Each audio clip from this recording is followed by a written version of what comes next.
Thank you for listening to this podcast from TRE, Talk Radio Europe, your voice in Spain and around the world.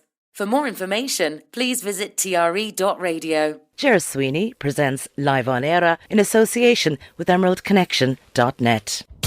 Live on Eire, presented by Ger Sweeney.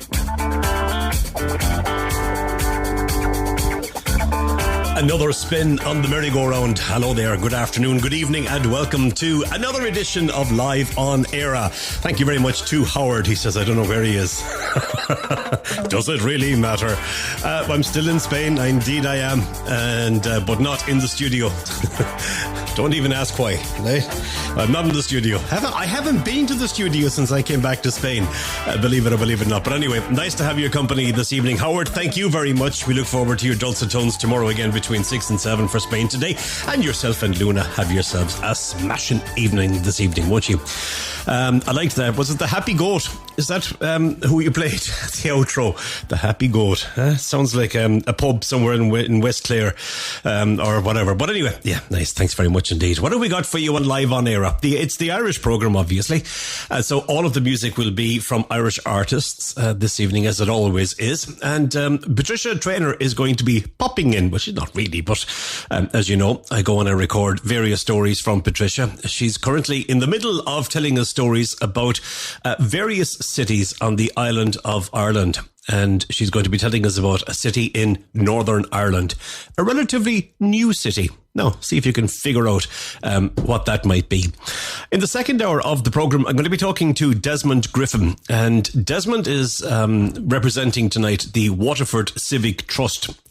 Last week, I think it was, or maybe even just at the tail end of the week before, the propeller from the SS Port Loriga was reconditioned and it was put on display. It was as a feature, you know, like a sculpture, but it's the actual propeller, and it's now sitting in the docks in Waterford for everybody to see.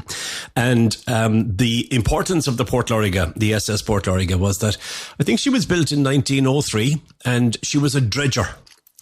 And that's what her job was. She was a steam dredger and the last operating steam dredger in Ireland. And her job was to keep the channel kind of free so that ships could come in and the water would be deep enough. And apparently it's an iconic, people remember it, and it's fairly iconic.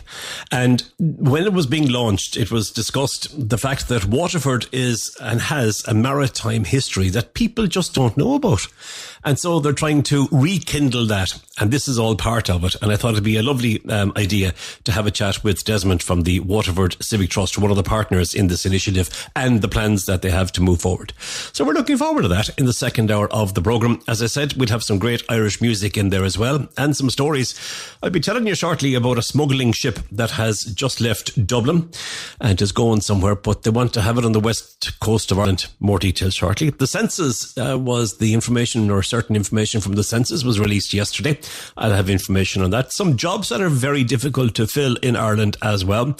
The abortion story is raising its head again in Ireland, and there was a significant appearance today on front of a committee in relation to that, and we'll give you the information that I have. The cost of fuel, petrol and diesel is going to increase from midnight tonight. I'll tell you more about that.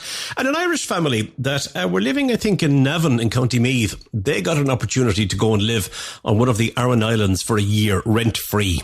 And they're coming to the end of their rent-free period, and they're staying. Yeah. Nice story. So we've got lots of little interesting bits and pieces for you throughout the programme. If you'd like to comment or if you'd like to ask a question, you're more than welcome to do so. You can use the WhatsApp machine. You can send a message to +34 645 99 67 95, or you can send an email to studio@tre.radio, or you can send it to my own email as well, ger@tre.radio. You can use that anytime you like. I like to dig out new music for the programme because it's the one opportunity that we have to showcase the kind of talent that's currently, in circulation across Ireland and across the world. I just happened to see on Twitter yesterday that this lady was after releasing her brand new single, and I took a listen to it, and it is absolutely magic.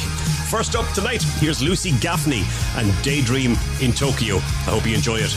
All my days I drifted into blurry haze.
Lucy Gaffney, brand new single from her. It's a banger, isn't it? Yeah, it's brilliant.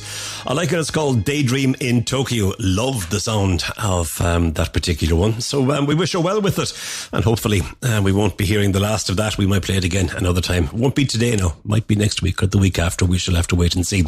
A ship that was used to smuggle millions of cigarettes almost 10 years ago has finally been moved out of Dublin port after racking up fees of around €7,000 every month. You're kidding. That's what it costs to keep there. 7,012, 12,784, 10 years, 840. Wow, €840,000 just to keep it in Dublin port. The revenue commissioners, along with the local campaigners, now want the vessel to be scuttled and used as a diving wreck off the west coast, but the necessary licence was yet to be granted. Shingle is the name of the ship. Was intercepted in the summer of 2014 heading from Slovenia towards Drogheda with 32 million illegal cigarettes on board. Really, 32 million.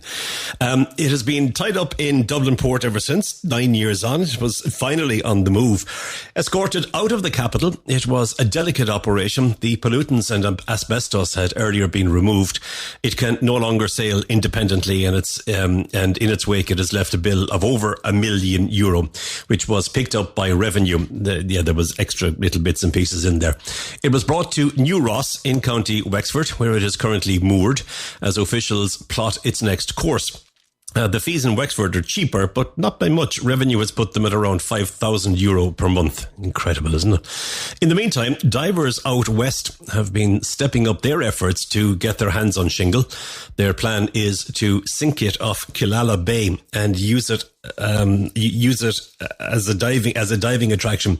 Councillor Michael Loftus from Killala Reef Group is one of those behind the project, and he says when or if his group gets control of the ship, the plan is to do some more work on the interior, such as removing the doors in order to make it safe for divers. After that, it's envisaged to move it to the west coast, which would cut down the mooring and maintenance fees. The project has the support of Revenue, who are eager, I can imagine, to get rid of it.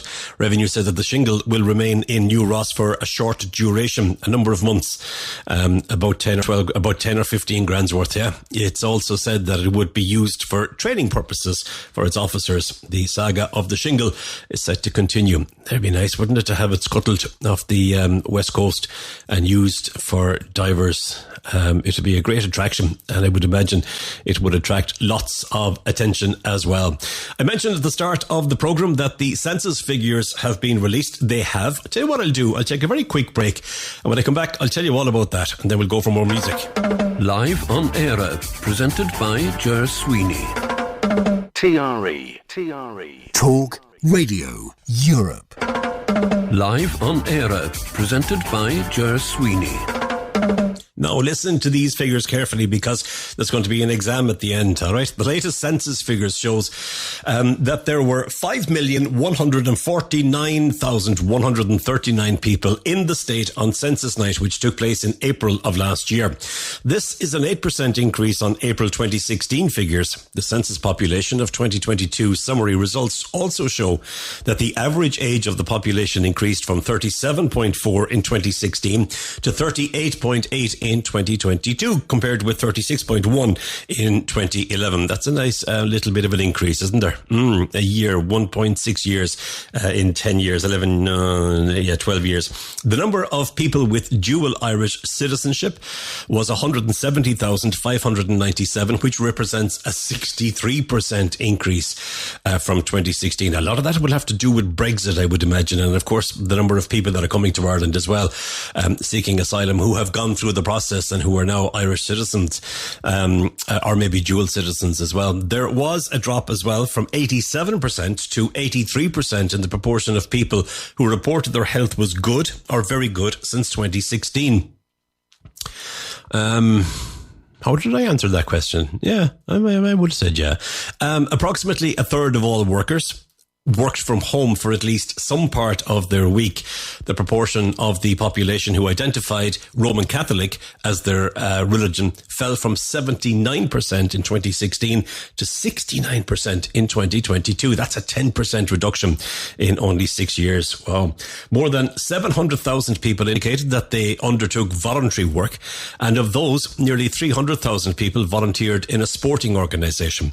Almost 80% of households had a broadband connection in 2022, up from 71% in 2016. So there you have it. Talking of broadband connections, if you were listening over the weeks, I've mentioned that I was getting fibre installed in Ireland, in the house in Ireland, because it's now available in my area. I was just outside it. So I was working on very poor broadband services, which meant that I had a lot of sweating to do each time I was broadcasting from there. But anyway, there were many stop-starts with this since I signed up about a month and a half ago. And it should have been installed on the 10th of May. And this morning it was to be installed, second attempt, and I got a phone call to say that it wasn't possible because there were some issues. And sure, look, you have to wear these things. But I did suggest to the gentleman, the engineer that I was talking to, that maybe he might try and find another solution and whatever. No, we can't, and blah, blah, blah. Anyway, it took 15 telephone calls. It took 8 WhatsApp messages, 4 WhatsApp video calls, and 1 SMS text. But we got it resolved. And I was trying to prepare for 2 programs today, and there was other things going on as well. But I'm glad to say that we have the fibre broadband at home for when I go back. Oh, looking forward to it. If anything will get me back there, just the broadband. Let's take this lovely track. Imelda May and Niall McNamee. Don't Let Me Stand on My Own, it's called. No, I don't believe I'm an angel, but troubles push me to fall. No other you could have saved me from God or anything at all. I won't say you can't help it, you're crazy. An excuse I won't let you have. But your mother was calling me lately, says that you're bad. Don't let me stand on my own.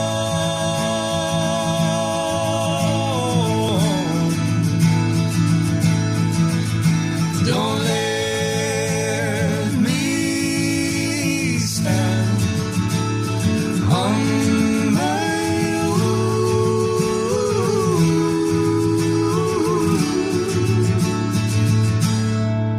I'm so sorry, I'm lost in a big way.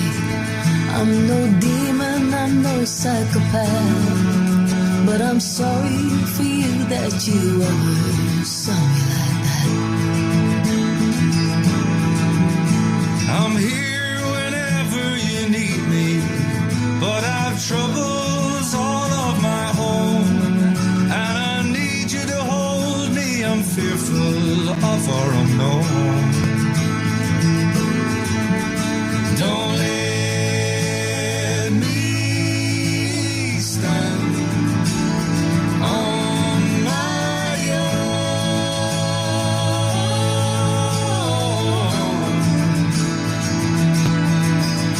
Don't let me stand on my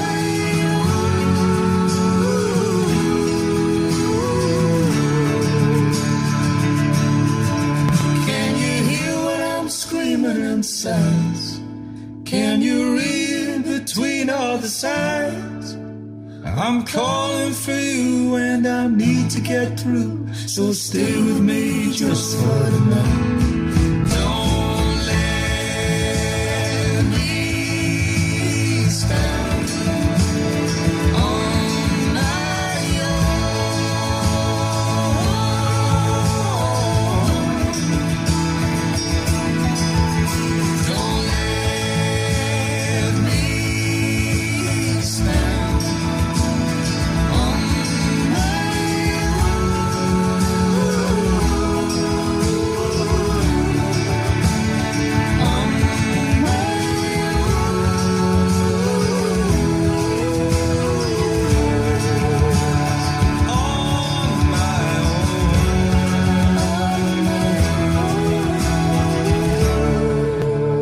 Isn't it nice? I don't think I've played that before. Don't Let Me Stand on My Own. Imelda May and Niall McNamee. And found that today and I thought, yeah, it'd be nice. That'll go down very nicely. A nice tasty little number like that. The chair of an independent review of Ireland's abortion laws told the Joint Oireachtas Committee on Health today that provisions of the legislation should be changed, including the removal of the mandatory 3-day waiting period. In her opening statement, Marie O'Shea said that the alterations will require strong leadership and courage from the government, but expresses the hope that they will be implemented. This independent review of the operation of the Regulation of Termination of Pregnancy Act was established in December of 2021 to assess the extent to which the objectives of the legislation have and have not been achieved. When the final report went to Cabinet last month, Taoiseach Léir Varadkar said that the operational recommendations in the review of abortion services would be implemented immediately, while the proposed legislative changes would be referred to the Joint Oireachtas Committee on Health. In a statement to that committee today, Miss O'Shea said that her review discovered women who may be eligible for care in Ireland may be travelling to procure termination of pregnancy services abroad. She cites 5 reasons, including the women presenting themselves to their GP before their pregnancy exceeded 12 weeks, but timed out due to the health system not being able to provide the service within the prescribed timeframe. Miss O'Shea also cited evidence of the negative effects on service users of the mandatory 3-day waiting period. She said, in practice, the wait may extend beyond 3 days if it coincides with weekends or public holidays. Ms. O'Shea said that there was an apparent lack of clarity in hospitals about whether employers could ask consultants about their willingness to provide abortion services. In her statement, she added that the senior members of government have voiced concerns about changes to the legislation, fearing that they would be perceived as being tantamount to a breach of promise to the electorate. When did that ever stop him? However, she argued that the electorate could not have foreseen the difficulties that would arise in operationalising the Act. Operationalising the Act. There's a word for you. And the legislator included a provision to review the operation in the Act after 3 years. She said that her hope is that the review will lead to legislative change. The review into the state's abortion law recommended an increase in the provision of termination services across the country. It set out a range of legislative and operational recommendations in respect of the law. It also found an uneven geographic spread of hospitals providing termination services, operational changes, include increasing the provision of termination services. The review found that there are 422 community providers and that 11 of the 19 maternity hospitals in the country are involved in service provision. Plans are underway to increase the number of maternity hospitals providing abortion services to 17 by the end of June. Increasing the number of GPs in Ireland to 6,000 by 2028 is also seen as important to improve access to termination services. Legislative changes proposed in the review include removing medical practitioners from the scope of criminal sanction, removing the mandatory 3-day waiting period and allowing abortion beyond 12 weeks in certain circumstances. Other legislative proposals include introducing a statutory obligation on healthcare workers to refrain from providing misleading information and enabling nurses, midwives and other healthcare professionals to become more involved in the provision of termination services. Operational changes seen as less contentious will be referred to an integration group to be established within the HSE. It's important to give you all of that information in relation to that story because that story is going to grow. It's going to be like a snowball. And right now it has just left the top of the mountain and it has a long way to travel. And when it gets to where it's going, I reckon it's going to be very, very big indeed.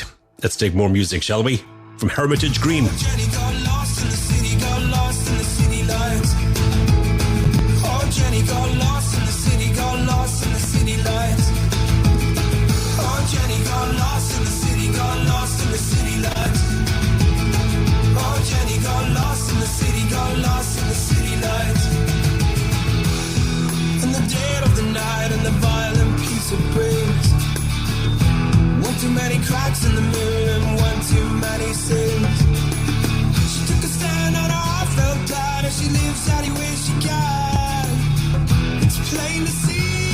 She's a snowflake in the sun. Oh, Jenny got lost in the city, got lost in the city lights. Oh, Jenny got lost in the city, got lost in the city lights. On the run from a voice in it and 100 haunted nights. Oh, Jenny got lost in the city, got lost in the city lights. Jenny sunk down to the bottom, it's a low, low place to be. And then she heard a voice in the water say, fight now, Jenny, breathe. And then she spoke to a long lost home and said, build yourself a home. It's plain to see, she's a queen without a throne. Oh, Jenny got lost in the city, got lost in the city lights. Oh, Jenny got lost in the city, got lost in the city lights.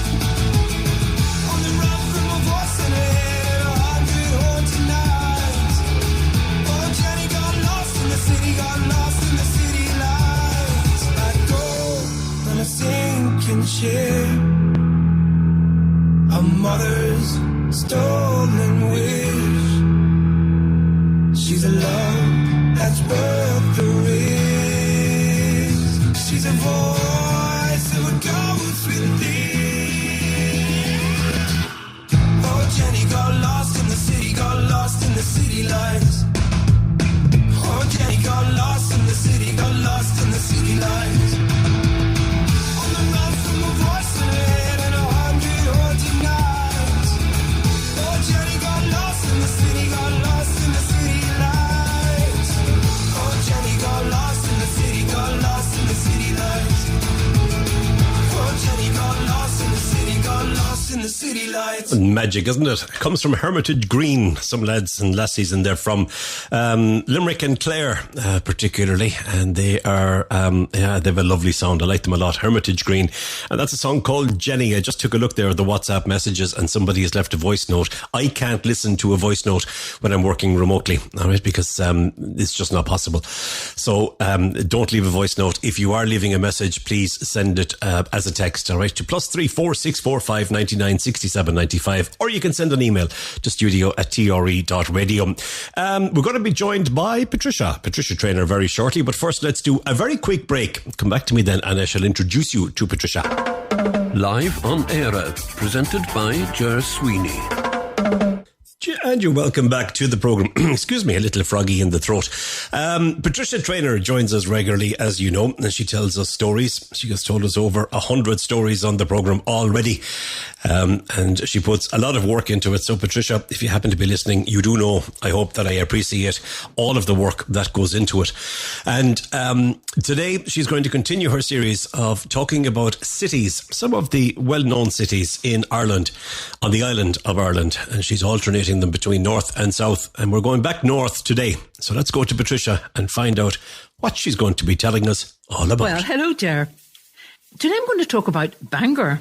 Now, what does a town have to do to be called a city? When I was a child, the answer was, well, you had to have a cathedral. But things have changed. There are cities now which don't fulfil this requisite. And I'm going to talk about one of them today, Bangor in Northern Ireland. In fact, Bangor was only granted city status in May 2022 as part of the Platinum Jubilee Civic Honours. Now, as a child, I loved going for a day out to Bangor on the train. It was magical. I felt as though I was going on an adventure to a faraway place. In fact, the journey took less than half an hour, as Bangor is only about 14 miles from Belfast. But to a child, it was like going on holiday. I remember the picky pool and playing on the beach. But I will never forget the joy of having a 99. A 99 was ice cream in a cone with a dairy milk flake in it. Now, that was a rare treat in those days. Years later, I found out that Bangor had been famous for its abbey, which was established by St. Comgall in 558 AD. Comgall had been educated at Clonina and Clonmacnoise. He founded the monastery of Bangor in 559, where the monks followed a strict rule of prayer and fasting. However, rather than dissuading people, his austere life attracted men who flocked to the monastery for learning. It became the greatest centre of learning in Ulster and second only to Armagh. Students studied scripture, theology, logic, geometry, arithmetic, music and the classics. When Comgall died in 602, there were no less than 3,000 monks studying there. Among them, there was one who was to be famous the world over, St. Columbanus. Comgall had taught him Latin and Greek. Columbanus had studied in the abbey in Bangor for 25 years before leaving in 585 with 12 monks to spread Christianity throughout Europe. After the fall of the Roman Empire, monasteries and places of worship had been wiped out by the barbarians who attacked and burned monasteries and libraries. Columbanus embarked on a journey which took him to France, Germany, Austria, Switzerland and Italy. His aim was to reignite Christianity. One of the monks who accompanied him was called Gall. Gall was an expert in Germanic languages, but unfortunately he fell ill when they were in Switzerland, and he decided to remain there when the rest of the monks continued their journey. He became the patron saint of the city of St. Gallen, or Gallen, which is named after him. Columbanus continued to Bobbio in Italy, where he founded the first Italo-Irish monastery. He died in Bobbio on the 21st of November 615 and is buried there. It was thanks to Columbanus and his monks that a 7th century Bangor antiphonary, that is, a collection of hymns, prayers and poems, was preserved and is now in the Ambrosian Library in Milan. Right, imagine, from the 7th century. Columbanus's contribution to restoring Christianity is remarkable. Bangor Abbey, being on the coast, was easy prey for the Vikings who arrived in the 800s. They attacked from the sea on numerous occasions and completely destroyed the abbey. It wasn't until 1123 that the abbey was partially restored by Malachy, who had studied in Armagh. Malachy became abbot of Bangor in 1123 and Bishop of Down in 1124. He first built a wooden church, but he had seen stone churches in other parts of Europe, and so he decided to build a stone oratory at Bangor. It's probable that a complete monastery was eventually built there, with cloisters and workshops and stables, etc. Malachy had also been influenced by the practices of the Cistercian and the Augustinian orders. In 1132, he was appointed Archbishop of Armagh, and he set about restoring ecclesiastical discipline. He restored marriage and the religious practices of confession and confirmation. He also introduced Roman chants in the liturgy, and he founded a priory of Austin canons at Downpatrick. He went to Rome in 1139, and on the way he called in to visit St. Bernard of Clairvaux. He visited Bernard again on his way back to Ireland. He later left the abbey with 5 monks, one of whom was an Irish monk called Christian. They were to introduce Cistercianism to Ireland by establishing the famous Abbey of Mellifont in 1142. Columbanus went back to Clairvaux in 1148, but he fell ill there and died on the 2nd of November. However, his Saint's Day is celebrated on the 3rd of November, so as not to coincide with All Saints' Day on the 2nd. In 1469, Bangor Abbey had fallen into disrepair, but it was restored by the Augustinians, and it remained with the Augustinians until the dissolution of the monasteries in 1539. Malachy's wall is all that remains of the Bangor monastery, and archaeological evidence dates it back to the 13th century. Amazingly, some artefacts from the monastery were found and are now on display in the North Down Museum. So, Bangor certainly deserves to be called a city with such a rich heritage. Today, it is a thriving city within easy reach of Belfast. It has a proud naval tradition, and many people choose to live there close to the sea.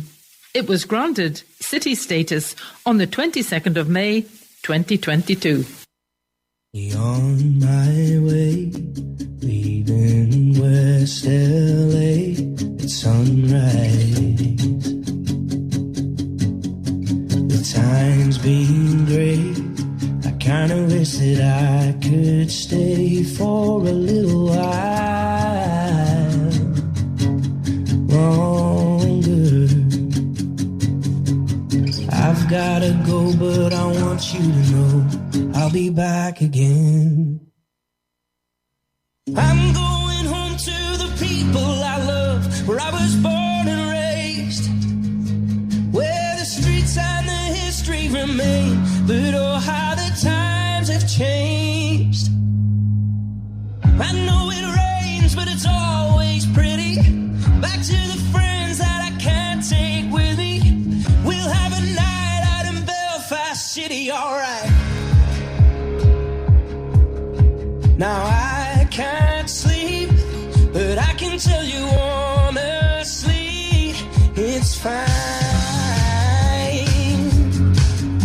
'Cause I'm still dreaming, 'cause it has got me feeling a little high, but that's alright.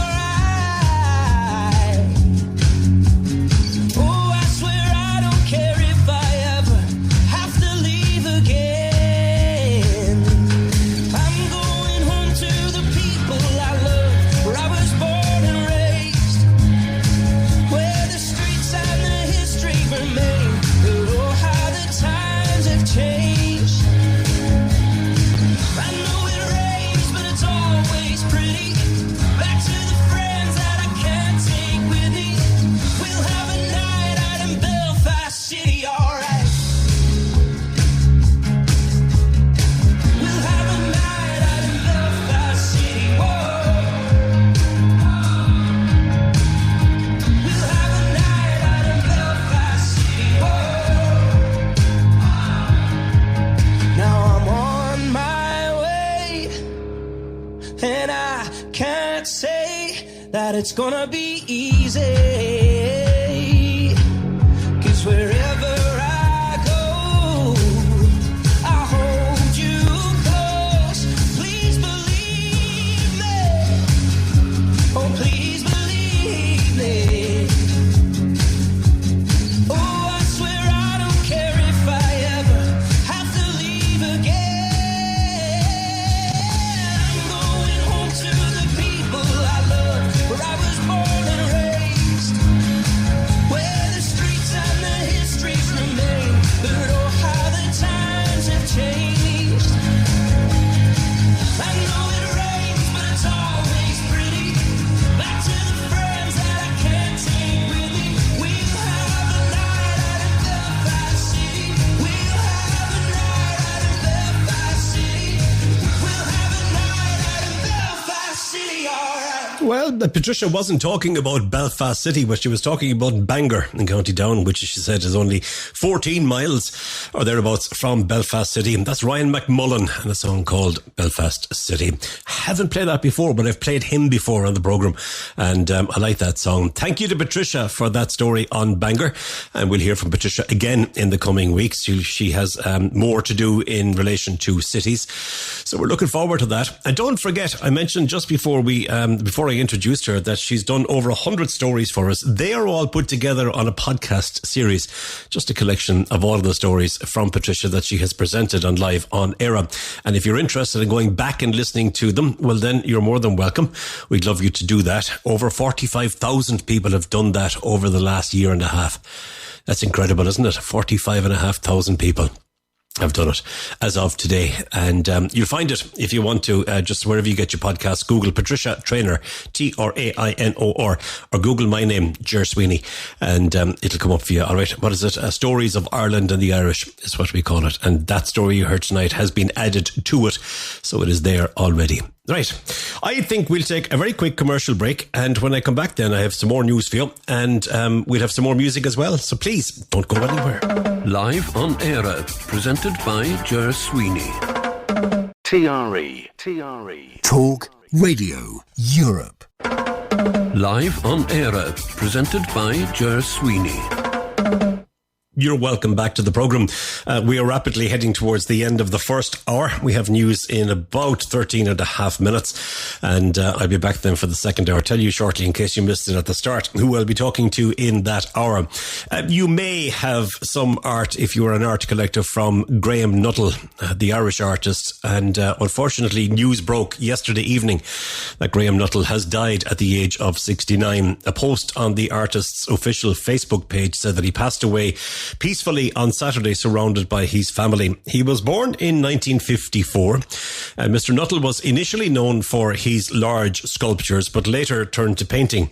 His distinctive work is held in public and private collections worldwide, and collectors include Robert De Niro, Sylvester Stallone, and as well as many institutions. The family, in a statement, said that it was with great sadness that they wrote to let people know that Graham had passed away, but thankfully peacefully, on Saturday the 27th of May, surrounded by his family. The statement said, "You will know that he engaged in life as he engaged in his art, that is to say, boldly and without reserve. He greatly valued the cut and thrust of debate and had and the vivid colours that satire and dark humour deliver.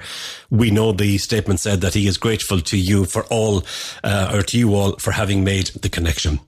President Michael D. Higgins sent his condolences to Mr. Nuttall's family and friends, saying that throughout his life, the artist made a valuable contribution to Ireland's artistic community.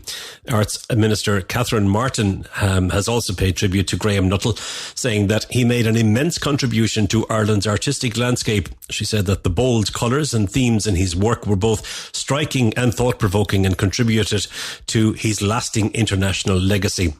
He told RTE News back in 1988 that the bright colours and the sense of drama in his work appealed to those with a cinematic frame of mind. He also described his paintings as theatrical, saying that they tell a story, often about conflicts between people, and that he used body language to express that story. In more recent years, he also collaborated with Tipperary Crystal on a range of homeware gifts. So there we have it. The announcement of the death at the age of 69 of the Irish artist Graham Nuttall, and as we always say, Yeshde Goreva Anam. Alrighty, what have we got for you now?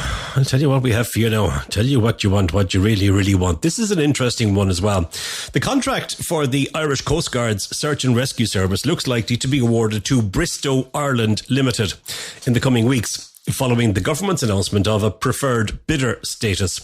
The 10-year contract, with provision for a 3-year extension, will see the retention of search and rescue helicopter bases in Sligo, Shannon, Waterford and Dublin. And it will also include a fixed-wing aircraft for 5 years of that time. According to the government, the service contract will cost about €670 million over 10 years, not including VAT. This compares with €60 million per year under the current contract with CHC Ireland, the Irish subsidiary of CHC Helicopter. There was controversy late in 2021 and early last year when the initial tender process put out by the Department of Transport indicated that the new contract would need to provide a minimum of 3 helicopter bases, leading to fears that one of the 4 existing bases would lose its search and rescue presence. However, the government moved to amend that condition weeks later when it specified that 4 bases would have to be retained. In a statement yesterday, the Department of Transport said that the government has accepted a recommendation from the Minister for Transport, Eamon Ryan, and Minister of State, Jack Chambers, to offer the next search and rescue contract to Bristow Ireland Limited. The contract will provide for the day and nighttime operation of 4 helicopter bases in Sligo, Shannon, Waterford and Dublin, the department said. In addition to the helicopter service, the new Coast Guard aviation service will, for the first time, also include a fixed-wing aircraft element. There is provision for both the helicopter and fixed-wing element of the service to be extended to 13 years, although the Air Corps could be asked to provide the fixed-wing aircraft after 5 years.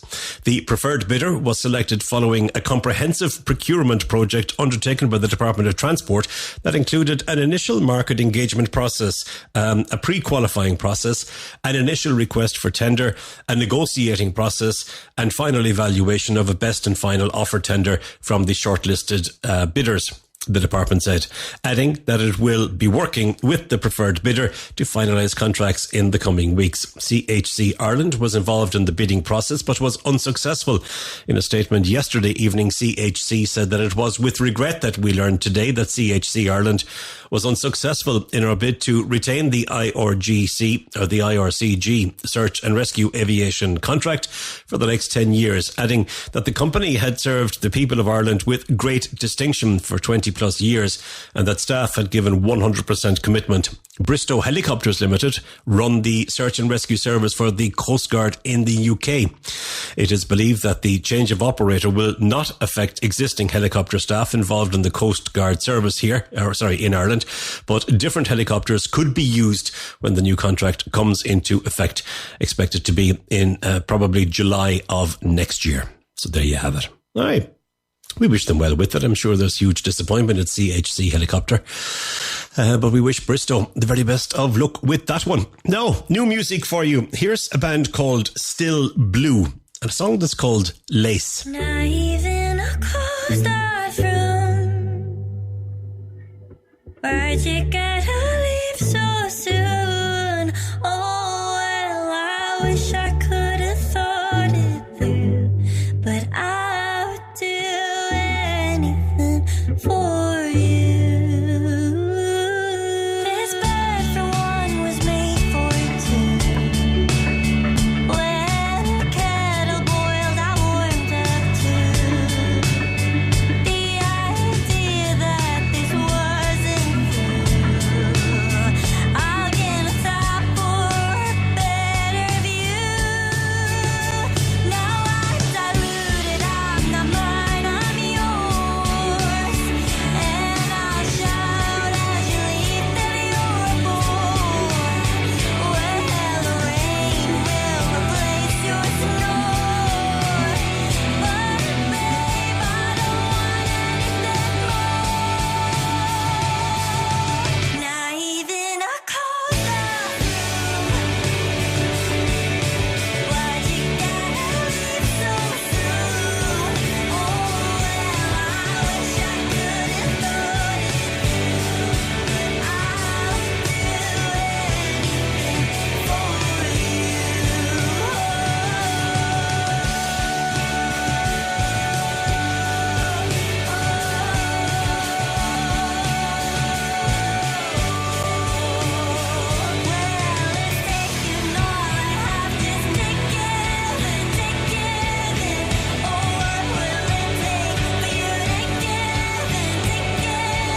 well, I wish I could have thought it through, but I'll do anything for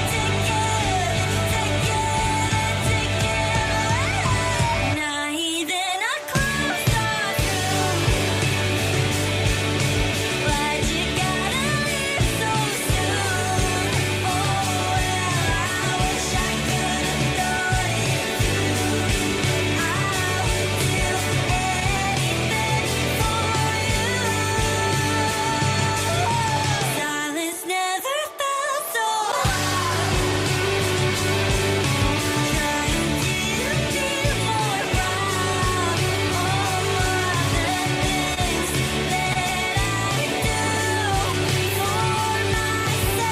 do for myself and not for you, but it's all for you. Oh, it's all for you. I'm just a body covered up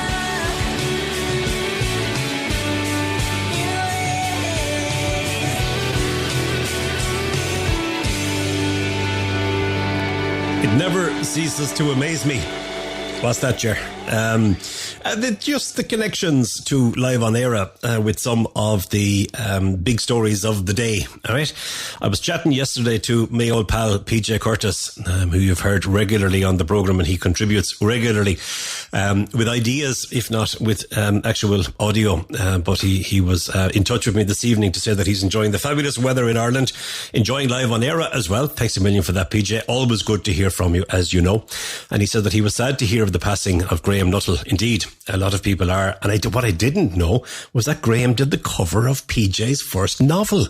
Now, there you go. Didn't know that, or if I knew that, PJ, it certainly didn't spark any memory for me when I heard of Graham Nuttall's passing. But interesting, nice connection. If you haven't read any of PJ's books, you should. They're available on Amazon.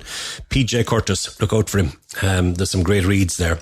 Motorists can expect to see a jump in the cost of petrol and diesel from midnight tonight as cuts to government excise charges begin to reverse. Petrol prices will rise by 6 cents per litre, while diesel will go up by 5 cents. Agricultural diesel will all go up a cent. In March, will also go up, I should say not all.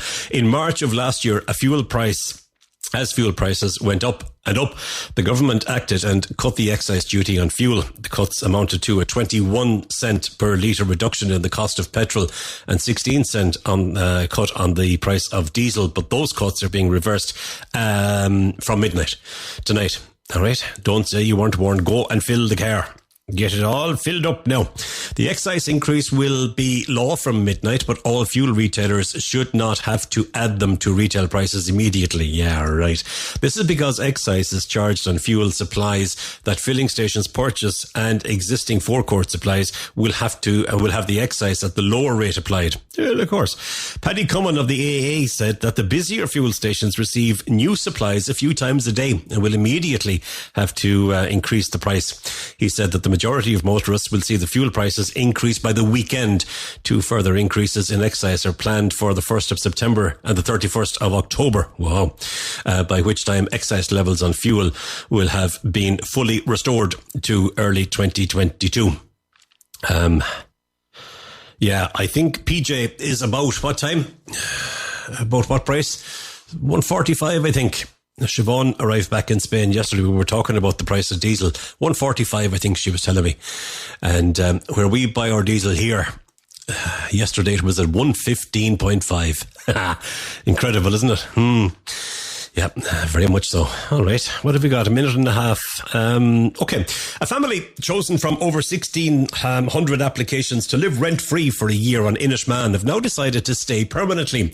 The Maconsair family from Navan in County Meath were given this unique opportunity by Colach Fobracha, a community organisation founded to promote the Irish language. They say that they have never been happier. Inishmaan is the middle of the 3 islands, the 3 Aran Islands, with a population of just over 200.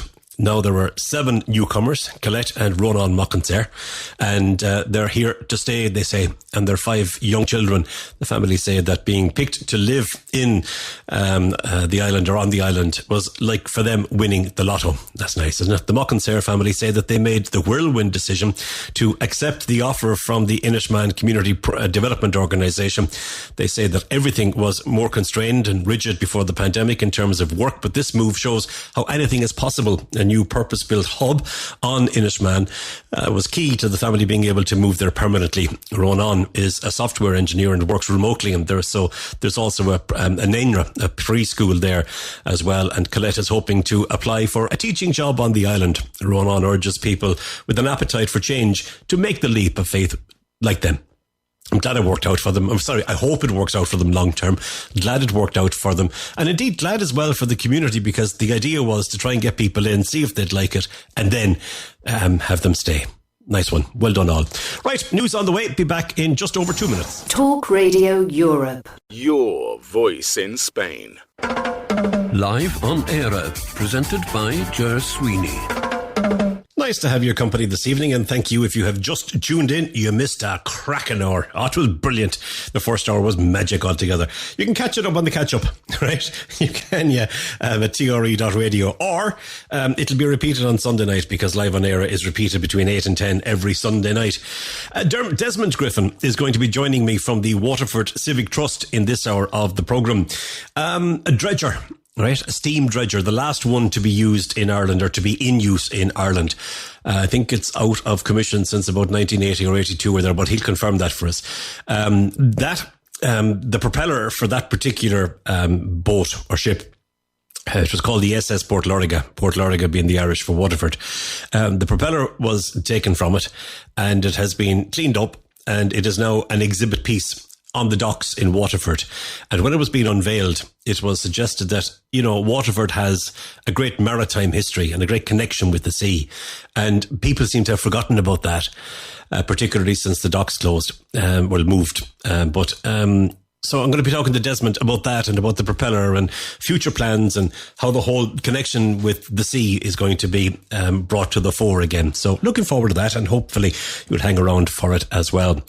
Engineering and construction related jobs are some of the hardest positions for employers to fill. That's according to a new report from hiring platform Indeed. The analysis looked at Irish job postings from the 1st of January to the end of April this year to determine which positions were most likely to remain open for over 60 days. Junior engineer positions were particularly hard to fill, with 2 in 3 of these openings remaining open for over 60 days. Employers are also finding construction professionals of all types difficult to recruit for, with titles such as mechanical and electrical project manager, civil supervisor and construction manager featuring heavily on the list. Positions such as tax senior and solicitor were both listed as some of the hardest to fill. So too were a number of tech roles, including developers and moderators. The current shortage of healthcare workers was also reflected in the research, with caregivers being listed among the hardest to fill roles. Many of the roles listed are highly specialised and require extensive training or experience, which in itself can narrow the candidate pool. That's according to Jack Kennedy, who is a senior economist at Indeed. Coupled with the lowest unemployment rate on record since the early millennium boom, as well as the high cost of living driving youth emigration and making it increasingly difficult to attract overseas talent, some employers may feel talent bottlenecks in the coming months, Mr. Kennedy said. Now, Indeed said that the current situation is good news for job seekers who may be able to negotiate better salaries, and for Irish diaspora who are looking maybe to return home. Sure, wouldn't that be nice as well? Indeed it would. Let me finish this piece and then I'll tell you what I've just received a message from. Longer term, however, employers and policymakers will need to examine talent pipelines and find ways to address the persistent barriers to recruitment in the industries most affected, Mr. Kennedy said. So there we go. You've often heard me refer to Our Julie in the UK. Well, Our Julie looks after all of the social media and the website and all those things that the rest of us know absolutely nothing about, and she's a dinger at it. And I was mentioning that the programme, the first hour of the programme can be heard either on the listen back facility, which is on our website, TRE.radio, or the programme is repeated on Sunday nights again. So all I got was ... And there's the podcasts, of course, available on all platforms in the next day or two. Thanks. Oh, hang on, I'll do it myself. There you go.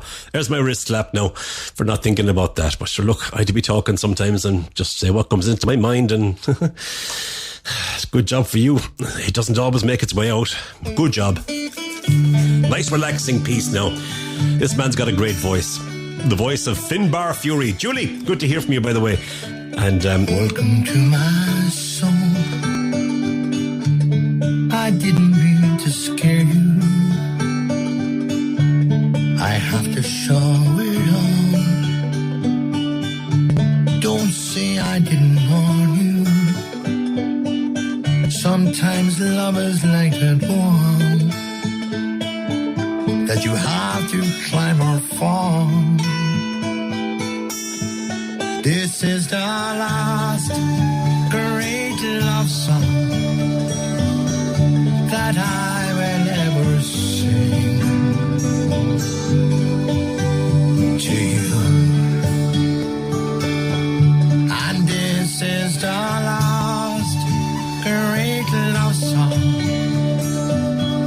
that I will ever bring to you. Don't run, I've come to come.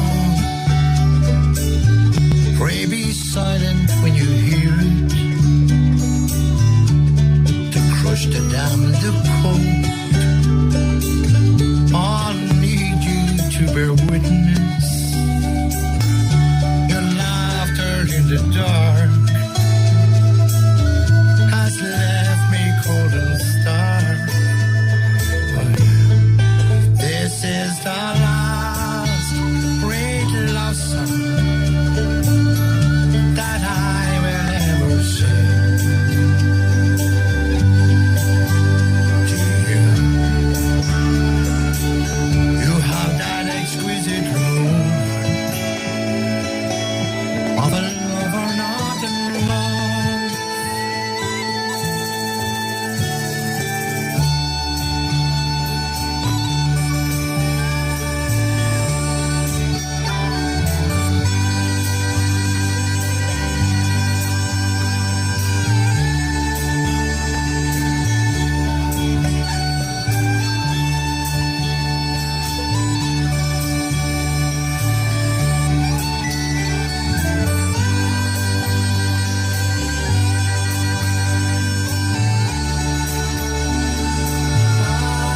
This is the last great love song that I will ever sing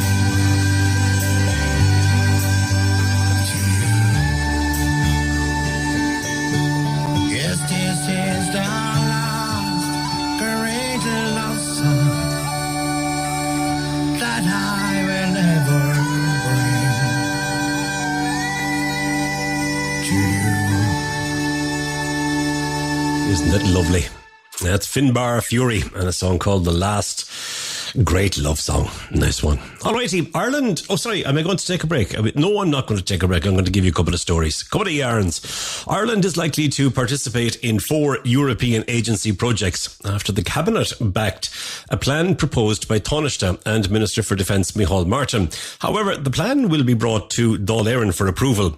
3 projects relate to the collaborative procurement of specialist equipment to protect members of the Defence Forces, such as from a chemical, biological, radiological or nuclear attack. Another relates to obtaining ammunition.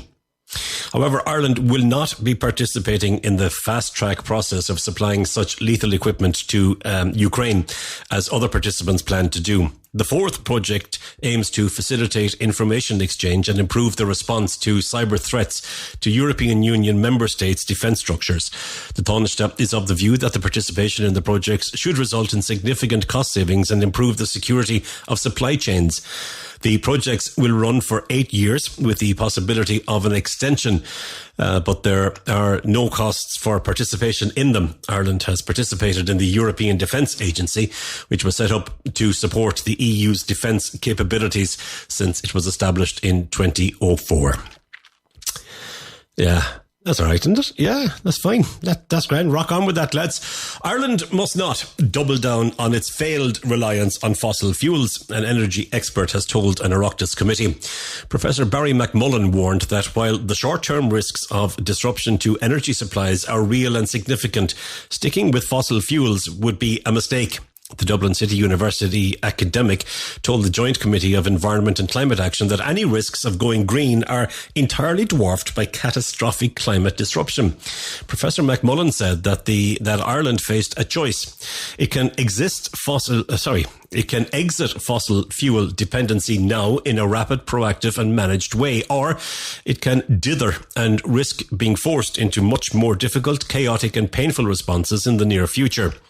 The committee also heard from Gurgly, I hope I'm saying that, it could be Gergely or Gergely, but Gurgly Molnar, the top liquid natural gas analyst at the International Energy Agency.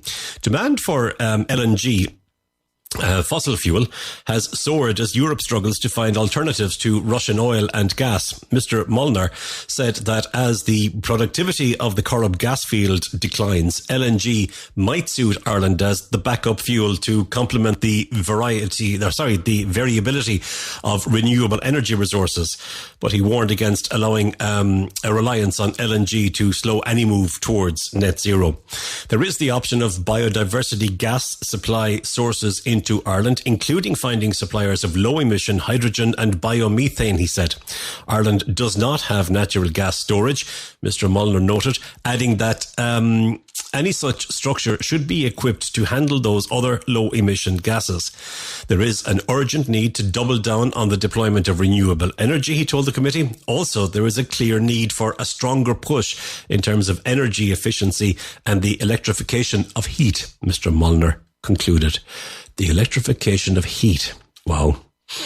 That's going to be expensive, isn't it, for yourself and myself? Very much so, I would imagine. Right, just 14 minutes after the hour. I want to play another piece of music, and we'll have a quick commercial break after that, I think, and then we're going to be talking to Desmond. Looking forward to that, very much so.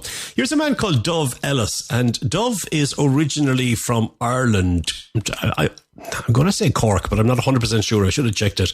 But he's now based in, I think it's Manchester. In the UK, obviously. So let's take a listen to his brand new single. It's called Adonis. Adonis has gotta get, waiting for a lover to show. He's sitting on the riverbank, watching the swans unfold. And there's nobody coming. He sits on the bank on his own, 'cause he rests where the riverbank is, where a lot of love goes. Adonis has gotta get, he bought 2 tickets to Paris. There's a free seat next to him, and it's a pretty full carriage.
His name is Dove Ellis.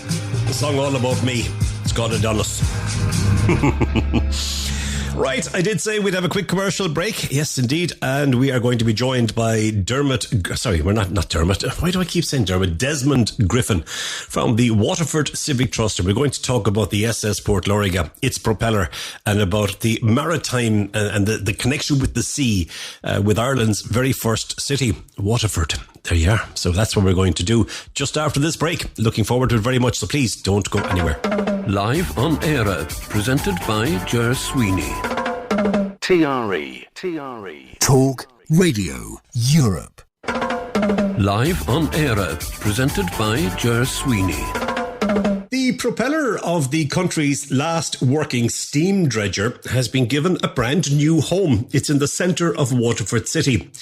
The vessel, which is called the SS Port Loriga, which is the Irish word for Waterford, worked on the River Suir for over 70 years until the 1980s and can now be seen at Bannow Bay on the Wexford coastline. But its propeller is now on display on Waterford's quays, affectionately known as the Mud Boat. We want to find out a little bit more about it. Now, the refurbishing and relocating of the propeller of the Port Loriga was a joint project between the Waterford Civic Trust, the Port of Waterford and Waterford City and County Council. And they hope that it's going to strengthen the area's maritime identity. It was officially launched, the propeller I'm talking about, at Merchants Quay in Waterford by Eugene Broderick, who is the chairperson of the Waterford Civic Trust. And he spoke at the time of the city's distinguished seafaring history going back over 1100 years to when the Vikings first arrived at Woodstown. We know that Waterford is Ireland's oldest city. I'm glad to say that we're joined on the phone now by Desmond Griffin, and Desmond is a board member of Waterford Civic Trust. Desmond, it's good to talk to you, and thank you very much for joining us on the programme. How are you? I'm very well, Ger, and thanks very much for the invite. It's nice to hear from sunny Spain. So, well, you tell me that it's sunny in Ireland at the moment as well. So it's kind of snap, isn't it? A balmy 19 degrees and clear sky. That's lovely. Good to hear. Before we talk about the SS Port Loriga, Desmond, tell me a little bit about the work of Waterford Civic Trust, if you would, please. Well, Waterford Civic Trust is a company limited by guarantee. It's a registered charity and it's supervised by a company board. And our aim is to protect and conserve and refurbish where possible all and any items of Waterford's historic past. We're mainly known in this area because we erect historic blue plaques to remember events and build personages, people who lived in the area, so that people would know us for that. But we also have a range of publications, and we've carried on various reconstruction projects on parts of the city walls, on towers of the city walls in Waterford over the years. So we have quite an extensive portfolio of operations, even though it is a voluntary organisation. And Eugene Broderick spoke when the propeller was being launched about the city's distinguished seafaring history, which goes back 1100 years, or maybe even a little bit more. Tell us a little bit about that distinguished seafaring history. Well, from the sea, of course, as everybody knows, the Vikings arrived. Well, not everybody, but people around here would that. The Vikings arrived in Waterford around 851 AD, and their first settlement was at Woodstown, just a little bit upriver from Waterford City, in 914. Okay. And from there on, they developed that part of Waterford City called the Viking Triangle. It's so named because it's one apex is a tower called Reginald's Tower. It fronts the river. And it traditionally was a triangle divided between two rivers, one which has now been slightly moved. But we've had, since the Viking invasion, followed by the Norman invasion, 1170, 1172, Waterford City was retained by the British Crown as a royal city and a royal port. And the coat of arms of the city attest to that fact. It's a lion and a dolphin, and it says 3 lines and 3 ships. The city belonged essentially to the English monarchy. That's back in the day, but so the comings and goings, the comings and goings between maritime comings and goings between Waterford and England and indeed Europe were quite extensive. And it just reminds me, now that I listen or think about Spain, the Spanish ambassador to Waterford, Diego Ortiz, said in, I think, 1560, he was in this neck of the woods, he said, and Waterford is a rich city surrounded by a wall with 23 towers set upon it, each with a cannon to keep off savages. Now, the savages might have been, we don't know whether they were from County Kilkenny or County Tipperary. It sounds like a hurling match you're planning. But anyway, so we've had a long and distinguished history of the portal activity and connections with Europe and shipbuilding right up to the early part of the 20th century. Some of the largest transatlantic ships in Ireland in the 18th century were built actually in the shipyard, Vulcan Shipyard in Waterford. But what has happened in the past few years, in the past 2 decades, is that the port, as in many areas, has moved from the city centre, moved downriver to get to deeper water. And so you're left with, what do we do now? And on the city of Waterford mostly sits on the south side of the river, sure.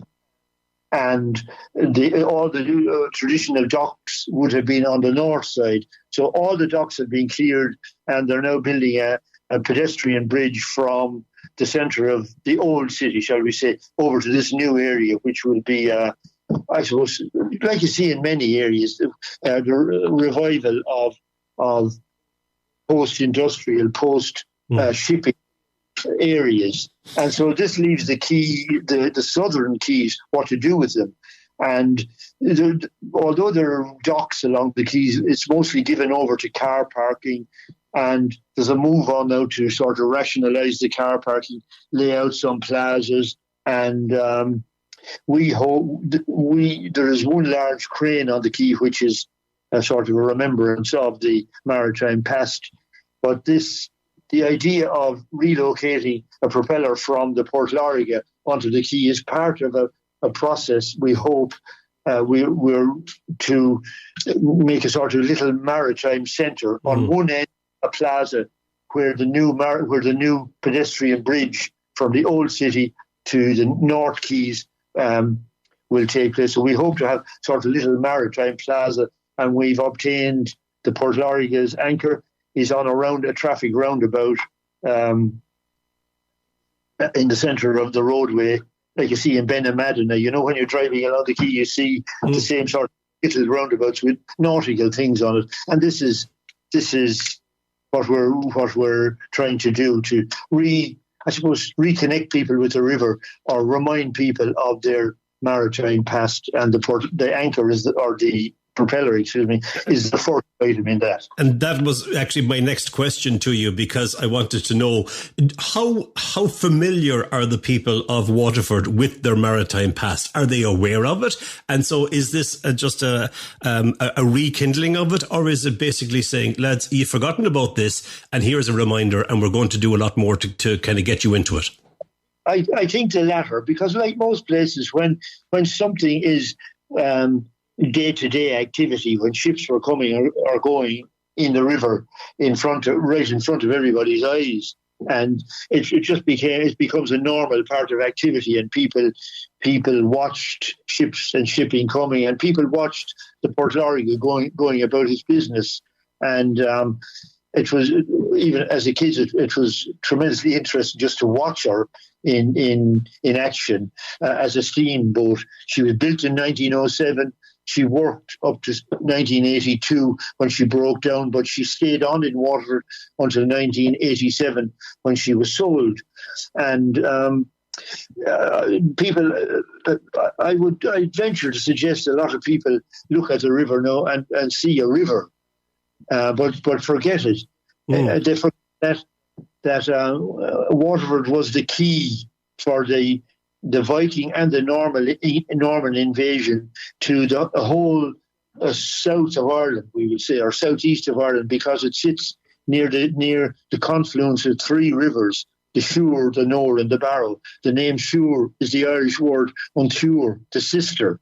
Okay. So the Suir is the sister river to the Nore and the Barrow. So from here, from Waterford, you can go.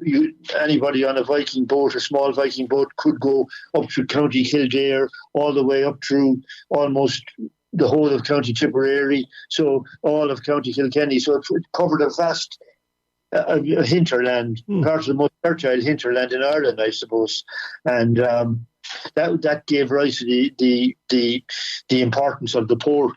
But as I said, the very fact that it's day to day, it's just there. It's like Mount Everest. It's there, like so. Yeah, exactly. It's there, and then when it's gone, sort of people forget about it. And then the population changes, the type of work has changed, and the occupation has changed. And where once you would have had dockers lining along the quays of a morning with their shovel waiting to be hired, because the dockers in Waterford were all casual. So ship would come in, men would stand around, and then would be hired. And so there was a certain. It was an activity that people could see. But now you go downriver, ship comes in, hatches opened, one large crane with a grab that can nearly fill a normal truck with one grab load. Yeah. Just, it's all very mechanized and very. It's completely different. In my day, when coal was unloaded, a large bucket was dropped into the hold of the ship, and dockers we've got one of those. We've got a donation of one of those large coal buckets, which was terrific, because like everything else, most of these things were scrapped. So we hope to use one of these coal buckets as a centrepiece to a little exhibition on the quay as well. That'd be great. But men worked in very difficult conditions, loading loose cargo like fertilizer, coal, salt, into buckets to be lifted off and then emptied into trucks or whatever and taken away from the quays.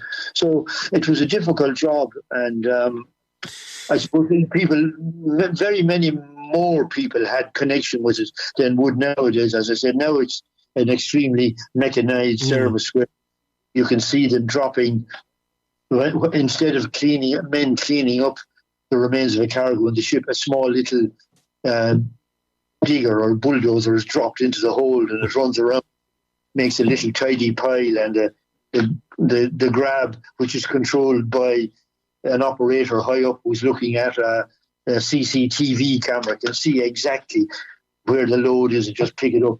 One time there would be banksmen on the sides of the vessels and banksmen on board on the quay sides and everything. So all that has gone. It's all mechanized.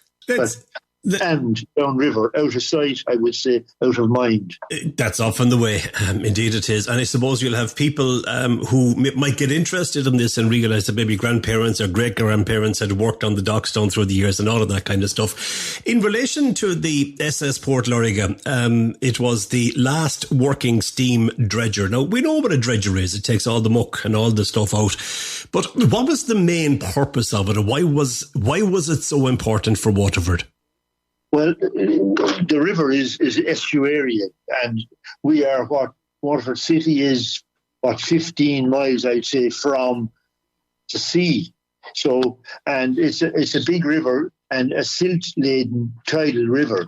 So, when the mechanics of it, I'm told, is that when the tide comes in and meets the flow going out, that this tends to lead to silt dropping out from the water that's going out to sea. And so the Port Lorriga's job was to continuously patrol the river berths along the quayside, and remove siltation to provide a guaranteed, you have to have for shipping, you have to have a guaranteed depth at every berth.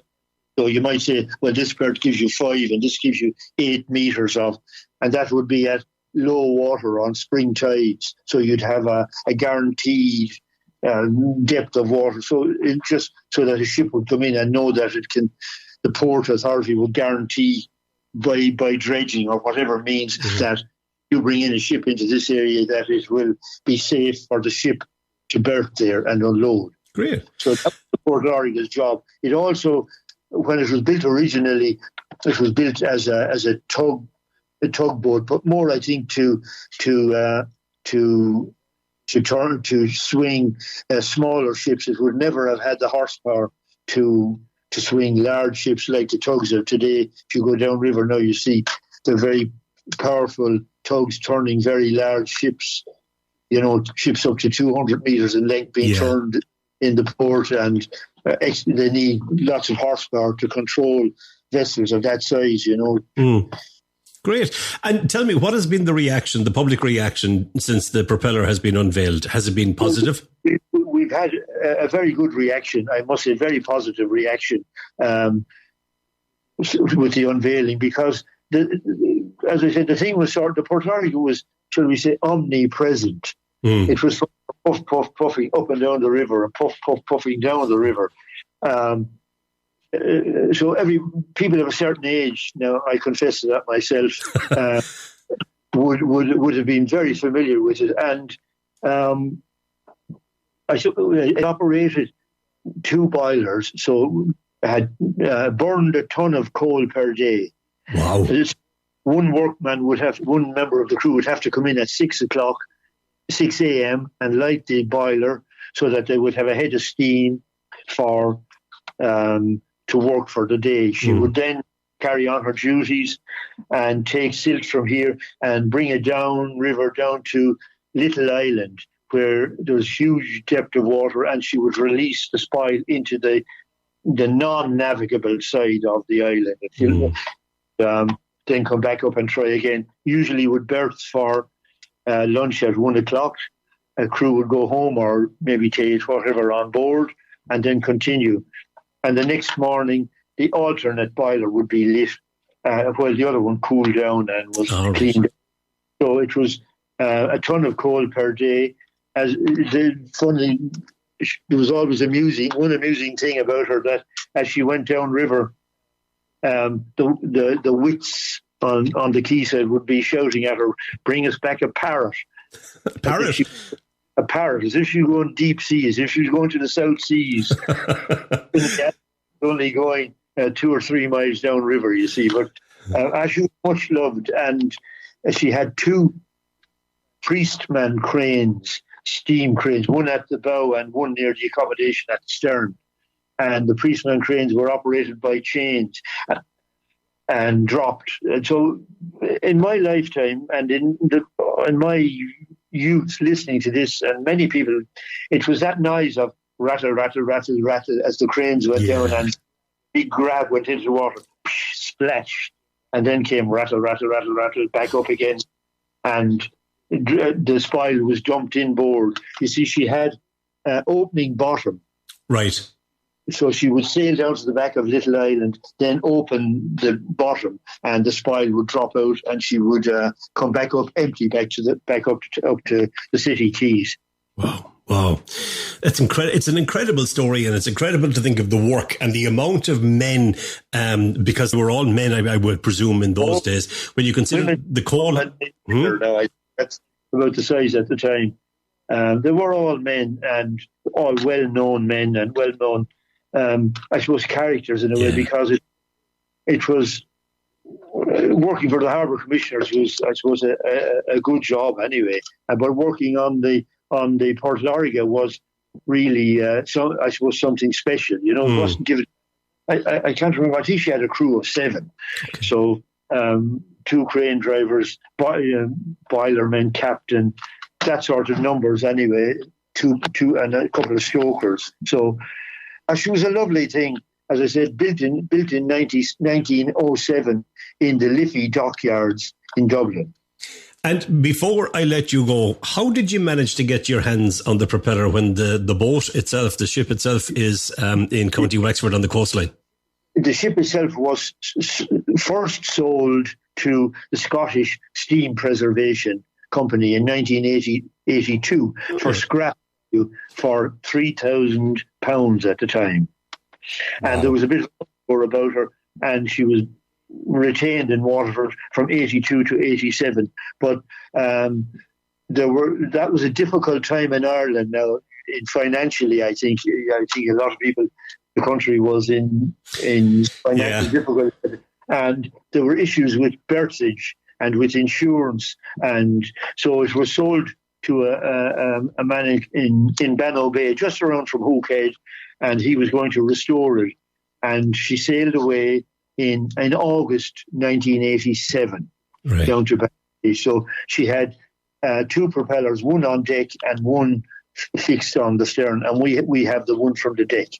Lovely. Well, listen, I've seen the photographs online. It looks smashing. I hope that I know that it's only just, I didn't realise it at the time, but I do now that it's part of a much bigger plan to develop that area. And I wish you well with it, you and your colleagues, and indeed everybody that was associated from the Port of Waterford and from the County Council and City Council. Thanks a million, Desmond, for talking to us about it, and continued success with everything that you do. Thanks very much for taking the time to talk to me, Ger. I really appreciate it. And hello to all your visitors or all your listeners in Spain. Thanks very much. Bye-bye. Thanks a million. Desmond Griffin from the Waterford Civic Trust. Walk tall. Walk tall. Walk straight and look the world right in the eye. That's what my mama told me when I was about knee high. She said, son, be a proud man and hold your head up high. Walk tall, walk straight and look the world right in the eye.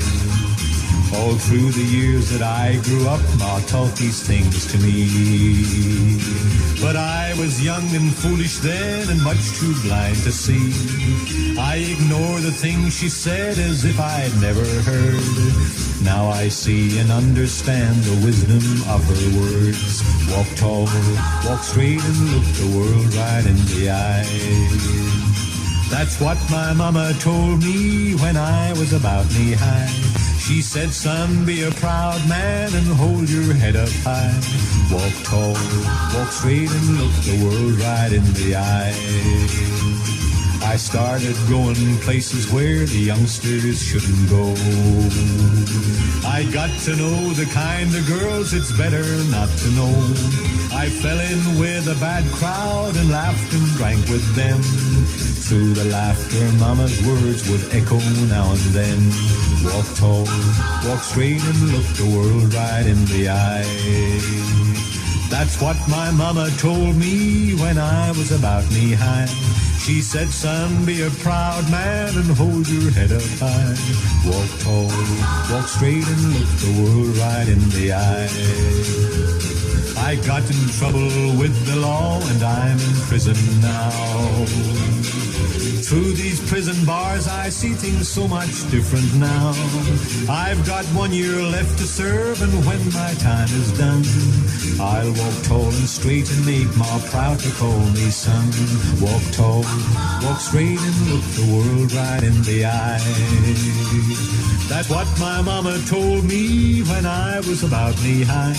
She said, son, be a proud man and hold your head up high. Walk tall, walk straight and look the world right in the eye. Walk tall, walk straight and look the world right in the eye. Walk tall. There's a man that was born in Waterford, and Val Dunican. And I don't know when I last played a track from Val. I was trying to remember what I played when Patricia did the story. It was the very first story about the cities in Ireland, because Waterford being the very first Irish city ever. And I can't remember, did I play Gilbert O'Sullivan, or did I play Val, or did I play Brendan Boyer, or who else maybe did I play? But anyway, I settled on Val Dunican to play tonight. And thanks very much to Desmond for that. It was a fascinating chat, and fascinating to hear all the things about the docks and the sea and the whole lot. lot. So yeah, nice one. If you're passing, pop into Waterford if you're in the area and have a look at the propeller. A decision on a possible scheme to reduce the national dairy herd will be made over the next few months, Minister for Agriculture Charlie McConalogue has said. The total number of dairy cows in Ireland may need to be reduced by up to 65,000 a year over the next 3 years if the farming sector is to reach its climate targets, according to an internal discussion paper drawn up by the Department of Agriculture. He described the scheme as voluntary and one proposed by farm representative groups.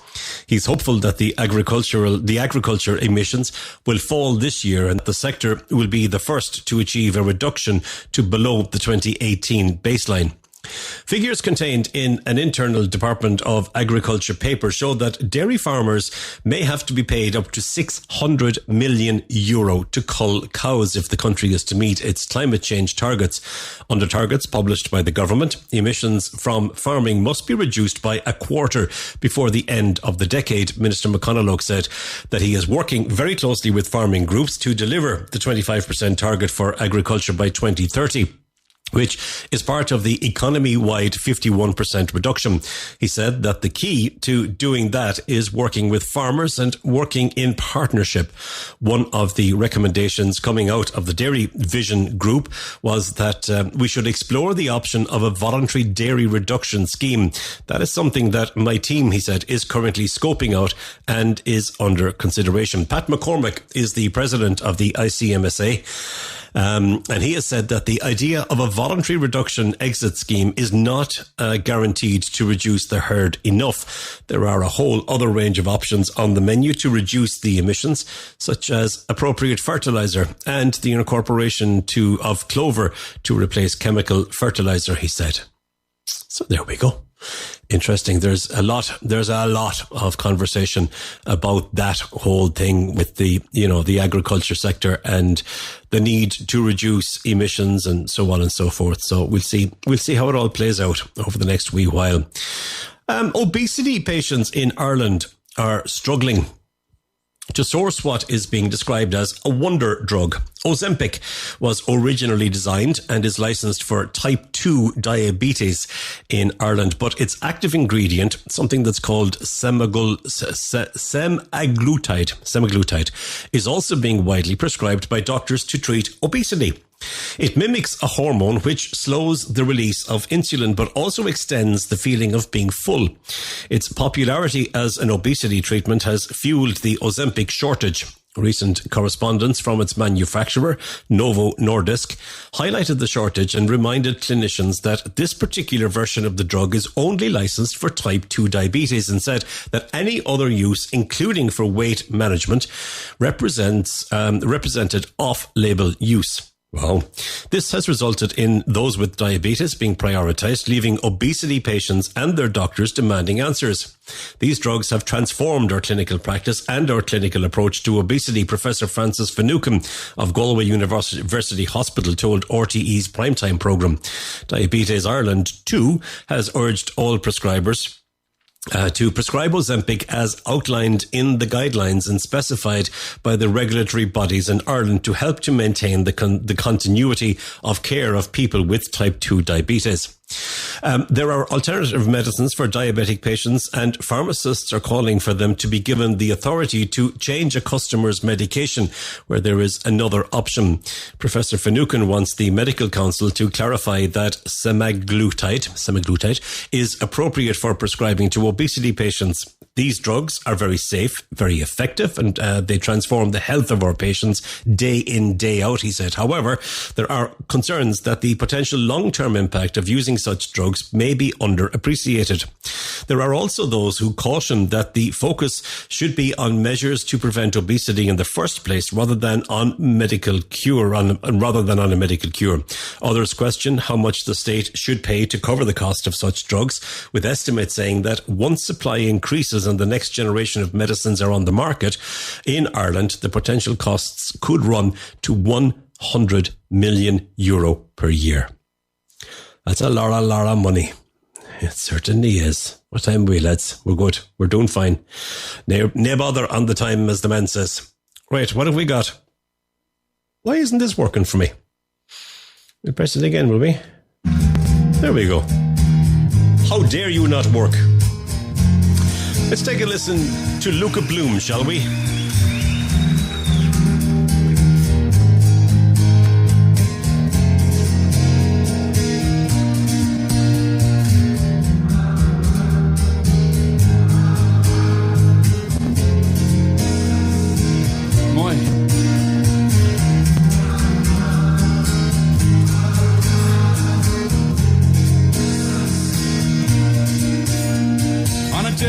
Days I stood and gazed over the western sea, startled and struck and frightened to look when a mermaid called to me.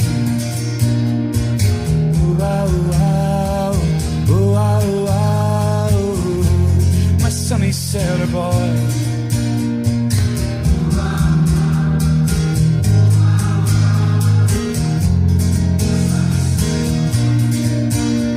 Like a man in a dream, for an age it seemed, I stood as still as a stone, while the mermaid sang and her melody rang, like a memory calling me home. Wow, wow, wow, wow, my sunny sailor boy.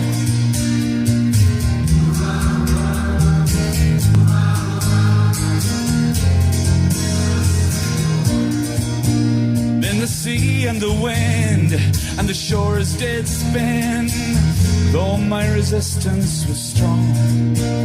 All the stars in space filled the mermaid's face. She captured my will with her song.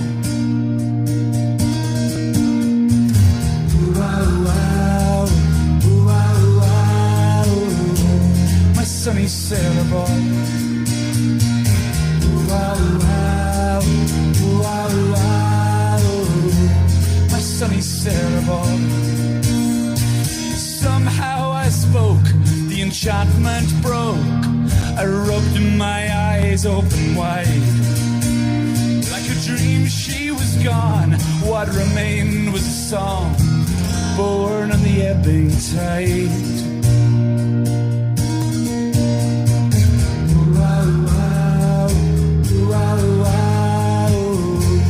Sunny sailor boy.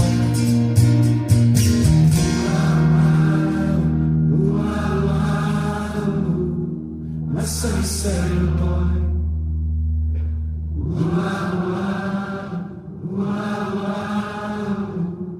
My sunny sailor boy.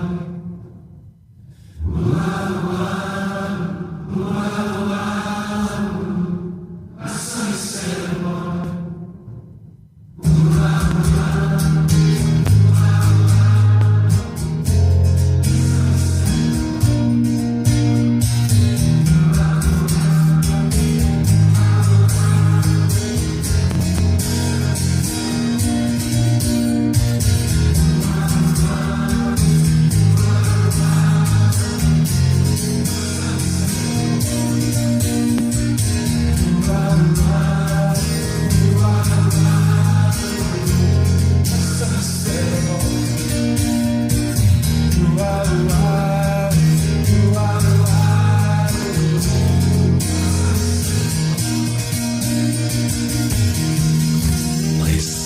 I like that. I don't often play live versions of songs, but I like that particular one. Sunny Sailor Boy. This comes from Luca Bloom. We haven't spoken to Luca on the programme, so we haven't. No. PJ! Can we get that organised?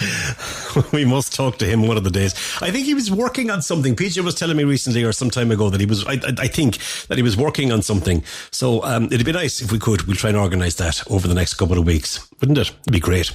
A new study. This is, not a pleasant subject, but it's something that is newsworthy. So I'll tell you about it. It's a new study into familicide and domestic homicides has recommended that a national database should be established for reporting on violent family deaths. Familicide is classified as multiple victim homicide in which the killer's partner or ex-partner and one or more children are slain. The review, which was chaired by a solicitor called Maura Butler, was asked to recommend how relatives affected by these harrowing crimes can be better supported, and also advises on appropriate protocols and guidelines for state services, as well as a national database. It recommends a new agency for domestic, sexual and gender-based violence and better training for those likely to encounter victims of such violence. It states that victims of familicide should not have to pay to clean up the scene of the crime, and urges that a scheme be put in place to arrange and pay for cleaning to relieve bereaved family members from having to do so. It also recommends that funeral and related costs are paid for by the state for those bereaved by the domestic homicide. The independent report commissioned by the Department of Justice consulted with a wide range of stakeholders, including family members of victims, non-governmental organisations and state agencies. Study on familicide and domestic and family violence death reviews, first commissioned back in 2019, has now been published by the government. The deaths reviewed in the report occurred between the year 2000 and 2018, where all legal procedures have been completed. The report said that the lack of a national database made it difficult to ascertain accurate statistics, but between 2000 and 2019, public domain records revealed that at least 166 people were killed in incidents of family violence. However, the Office of the State Pathologist told researchers the true figure is even higher, with a further 14 victims in 2014 to 2019 alone who did not feature in public records. A consultative group with family members of victims will now be established to help implement the recommendations, alongside an interdepartmental group and an advisory group of relevant NGOs. There we go. As I said, not a pleasant thought, or not a pleasant instance to be dealing with, but I just thought it's newsworthy, and sure, look, they're making progress and maybe it'll help things along the way. Be nice, wouldn't it? Played this before a couple of times, but I think it's worthy of another old spin. James Vincent McMorrow. Nice song. Nice, happy kind of a little ditty, even though it's about a hurricane. It's called Hurricane. Take a listen. Hope you enjoy it.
James Vincent McMorrow. A lovely song. It's called Hurricane, final track on the programme. Thank you very much to Patricia Traynor for her story about Bangor in County Down tonight on the programme, and to Desmond Griffin from the Waterford Civic Trust for his chat about the connection between Waterford and the sea, the water, and the big propeller as well, the SS Port Loriga propeller, which is now in situ. Thanks as always to our Spanish-Irish cultural advisor on the programme, Antonio Sierra. Thanks to PJ Curtis. He was back to me on a text saying, yeah, we'll get on the whole thing for Luca Bloom, so we'll hope for that. I'm back tomorrow between 2 and 4, sitting in for Selena for the last time this week. If you can't join me then, you might join me next Wednesday. From me, Ger Sweeney. Bye-bye, and thank you for listening. Ger Sweeney presents Live on Eire in association with emeraldconnection.net. You've been listening to a TRE production. If you've enjoyed this programme, there'll be another episode waiting for you next week, right here on this platform, where you can also access our extensive back catalogue of shows and interviews. For more information on our live programming, social media channels and apps, and how to contact Talk Radio Europe, please visit TRE.radio.